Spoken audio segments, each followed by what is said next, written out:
Advocate Mane Shinde यांनी सांगितलेलं आहे।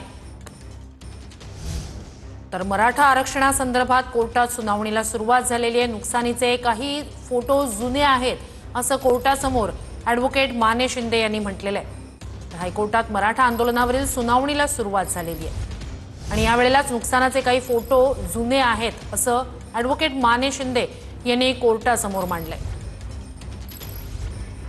तर नुकसानीचे काही फोटो जुने आहेत असं माने शिंदे यांनी कोर्टासमोर ठेवलं। या संदर्भात गुन्हे दाखल करण्यात आले आहेत असंही ॲडव्होकेट माने शिंदे यांनी सांगितलेलं आहे। मराठा आरक्षणासंदर्भातील आंदोलनासंदर्भात सहकार्य करतोय असं वीरेंद्र पवार यांचे वकिलांनी म्हटलंय।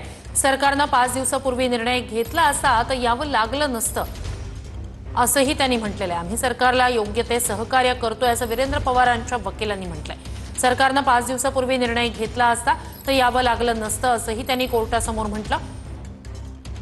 वीरेंद्र पवारांचे वकील आंदोलनाचे आयोजक वीरेंद्र पवार यांचे ते वकील, सरकारने 5 दिवसापूर्वी निर्णय घेतला असता ते यावं लागलं नसतं असं या वकिलांनी कोर्टासमोर मांडलं। आम्ही सरकारला योग्य ते सहकार्य करतोय असंही त्यांनी सांगितलंय। तर मराठा आरक्षण आंदोलनासंदर्भातील सुनावणीला कोर्टात सुरुवात झालेली आहे आणि वीरेंद्र पवार यांचे वकील आम्ही सरकारला योग्य ते सहकार्य करतोय असं त्यांनी कोर्टासमोर मांडलंय। सरकारने 5 दिवसापूर्वी निर्णय घेतला असता